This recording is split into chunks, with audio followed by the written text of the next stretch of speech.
So just so you can see here, you're reversing out. We've got three very inconsiderate Range Rover Parkers there. And so from here, if I click, is it that one? Yes, it's that one. So I'm reversing out. As you can see, I can't see a thing for this huge Range Rover here, but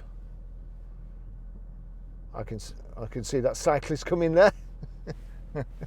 Hey, I promise you, I didn't pay him anything to do that. But I think if it had been in any other car, he might have been going through a ride along the boot. Anyway, he shouldn't be on the pavement. So great system. And you can also do the same.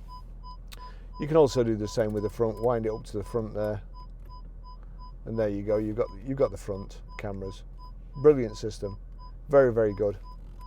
And I'm pretty sure that will save a life or two, especially a motorcyclist or a cyclist, not particularly somebody who's got a big Audi A8.